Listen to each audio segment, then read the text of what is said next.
Assalamualaikum warahmatullahi wabarakatuh. Salam sejahtera buat kita semua. Selamat berjumpa lagi dengan saya, masih dalam rangka berbagi bersama untuk kebaikan bersama. Nah, pada saat ini saya akan membahas tentang unsur pembangun karya sastra. Sebagaimana dimaklumi bahwa unsur pembangun karya sastra secara garis besar ada dua. Pertama, unsur intrinsik. Yang kedua, unsur ekstrinsik. Unsur intrinsik adalah unsur yang membangun karya sastra dari dalam. Sedangkan unsur ekstrinsik adalah unsur yang membangun karya sastra dari luar karya sastra itu sendiri.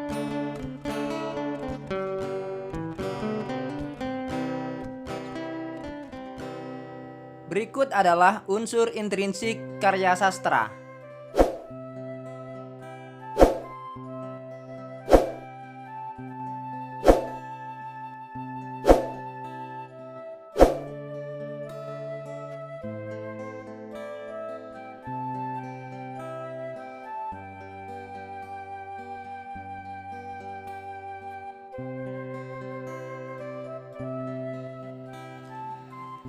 Tema adalah sesuatu yang menjadi dasar atau pokok cerita. Tema dibagi menjadi dua. Pertama, tema mayor. Kedua, tema minor. Tema mayor adalah tema yang menjadi tema utama dalam sebuah cerita. Dalam novel, tema mayor hanya ada satu tema. Sedangkan tema minor merupakan subtema. Dalam sebuah cerita bisa terdapat beberapa subtema atau tema kecil yang disebut dengan tema minor.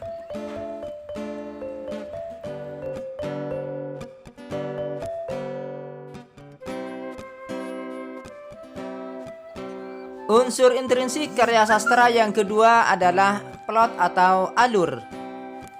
Plot atau alur adalah rangkaian peristiwa dalam sebuah cerita. Dalam buku Teori Pengkajian Fiksi, Burhan Nurgiantoro membedakan antara plot dengan alur. Plot adalah rangkaian peristiwa yang memiliki keterjalinan antara satu peristiwa dengan peristiwa yang lain. Sedangkan alur hanya merupakan rangkaian peristiwa dalam sebuah cerita.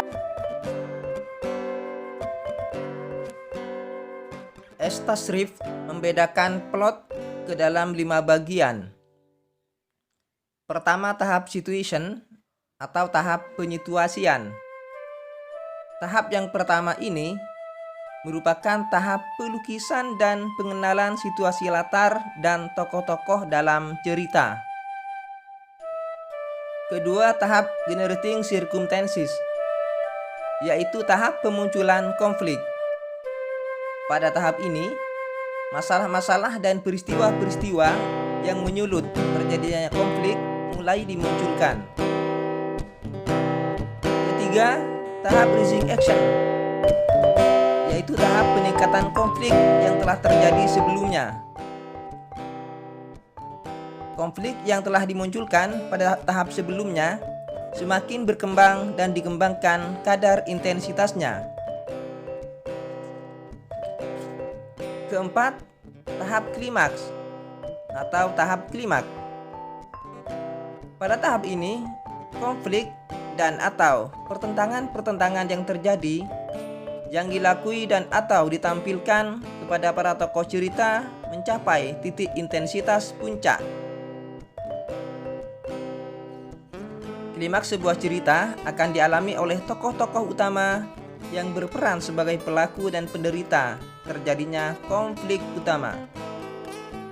Kelima, tahap denouement atau tahap penyelesaian. Pada tahap ini, konflik yang telah mencapai klimaks diberi penyelesaian. Ketegangan dikendorkan. Konflik-konflik yang lain, sub-sub konflik atau konflik-konflik tambahan juga diberi jalan keluar.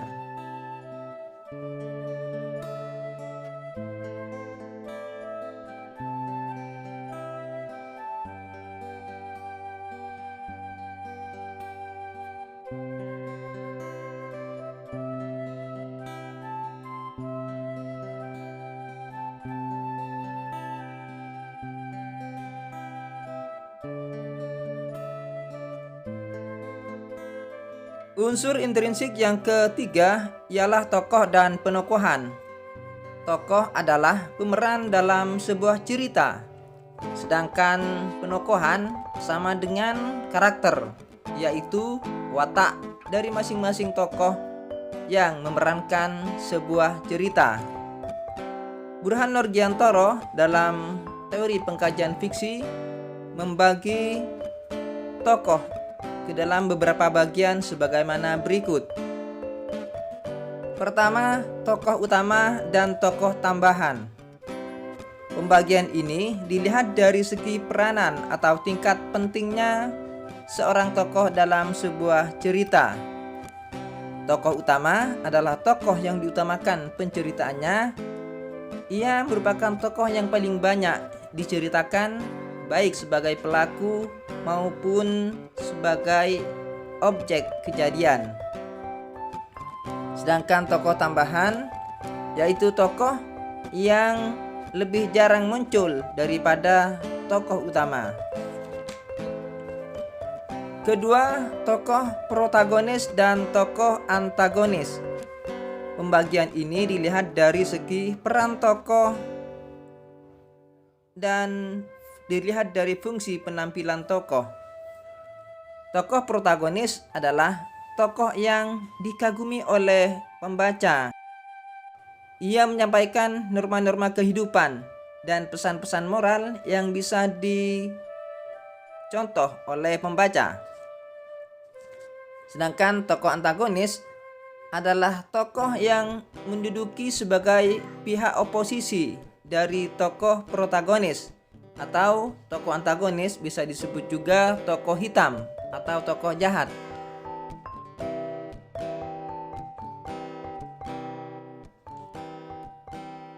Ketiga adalah tokoh sederhana dan tokoh bulat. Pembagian ini didasarkan pada watak tokoh dalam sebuah cerita. Tokoh sederhana disebut juga flat karakter, sedangkan tokoh bulat disebut juga round karakter. Tokoh sederhana adalah tokoh yang memiliki satu kualitas pribadi tertentu, satu sifat watak yang tertentu saja. Sebagai seorang tokoh, ia tak diungkap berbagai kemungkinan sisi kehidupannya. Ia tak memiliki sifat dan tingkah laku yang dapat memberikan efek kejutan bagi pembaca. Sedangkan tokoh bulat adalah tokoh yang memiliki dan diungkap berbagai kemungkinan sisi kehidupannya atau sisi kepribadian dan jati dirinya. Ia dapat saja memiliki watak tertentu yang dapat diformulasikan, namun ia pun dapat menampilkan watak dan tingkah laku yang bermacam-macam.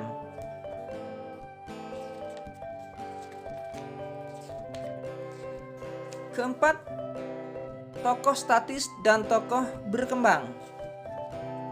Pembagian ini didasarkan pada berkembang atau tidaknya perwatakan seorang tokoh dalam sebuah cerita.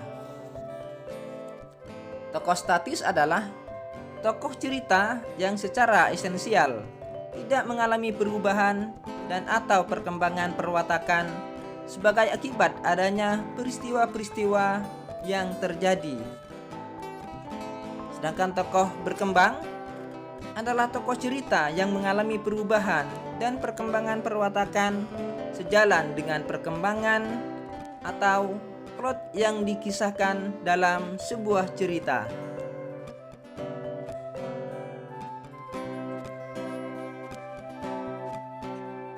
Kelima adalah tokoh tipikal dan tokoh netral. Menurut Altenberg dan Lewis, tokoh tipikal adalah tokoh yang hanya sedikit ditampilkan keadaan individualitasnya dan lebih banyak ditonjolkan kualitas pekerjaan atau kebangsaannya.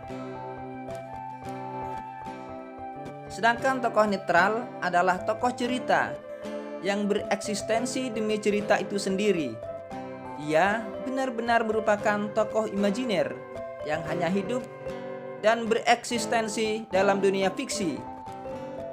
ia hadir semata-mata demi cerita, atau bahkan dialah sebenarnya yang mempunyai cerita, pelaku cerita, dan yang diceritakan.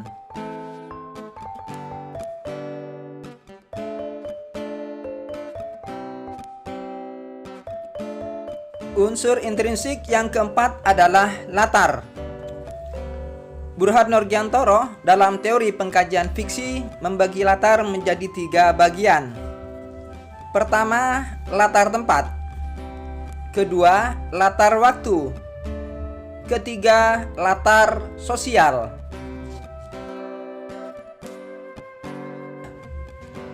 Latar tempat menyaran pada lokasi terjadinya peristiwa yang diceritakan dalam sebuah karya fiksi.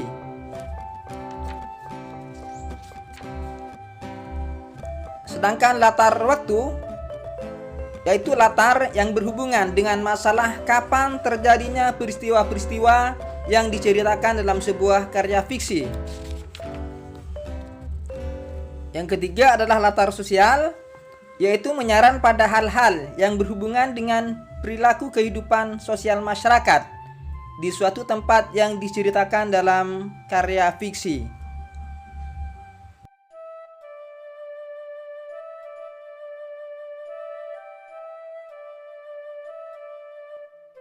Unsur intrinsik yang kelima adalah sudut pandang. Sudut pandang atau point of view merupakan salah satu unsur fiksi yang oleh Robert Stanton digolongkan sebagai sarana cerita atau literary device. Walaupun disebut sebagai sarana cerita, kehadiran sudut pandang merupakan salah satu unsur penting dalam sebuah penceritaan. Sudut pandang dibagi menjadi 3. Pertama, sudut pandang persona ketiga. Kedua, sudut pandang persona pertama. Ketiga, sudut pandang campuran.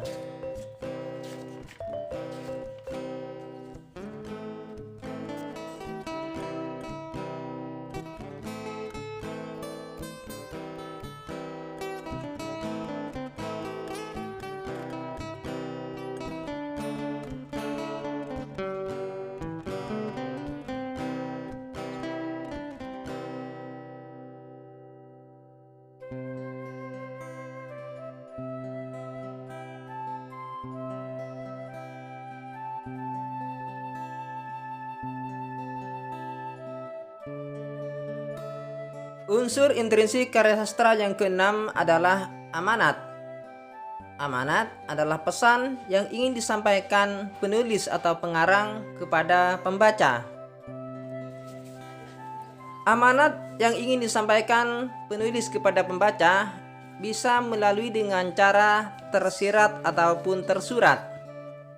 Amanat bisa disampaikan melalui dialog para tokohnya atau tingkah laku para tokohnya dengan tokoh lainnya.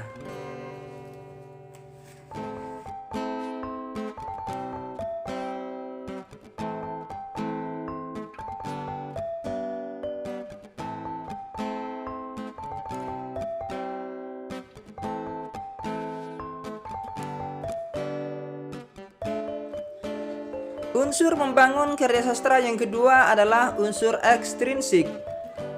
Menurut Rene Ward dan Austin Warren, unsur ekstrinsik adalah keadaan subjektivitas individu pengarang yang memiliki sikap, keyakinan, dan pandangan hidup yang kesemuanya akan mempengaruhi karya yang ditulisnya. Biografi pengarang turut menentukan corak karya yang dihasilkan penulis. Unsur ekstrinsik berikutnya adalah psikologi, baik yang berupa psikologi pengarang maupun psikologi pembaca, bahkan penerapan prinsip psikologi dalam karya. Keadaan di lingkungan pengarang seperti ekonomi, politik, dan sosial juga akan mempengaruhi terhadap karya sastra. Unsur ekstrinsik yang lain misalnya pandangan hidup suatu bangsa, berbagai karya seni yang lain, dan sebagainya.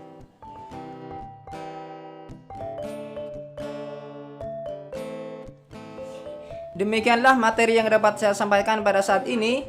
Secara garis besar bahwa unsur pembangun karya sastra itu ada dua. Pertama unsur intrinsik, yang kedua unsur ekstrinsik.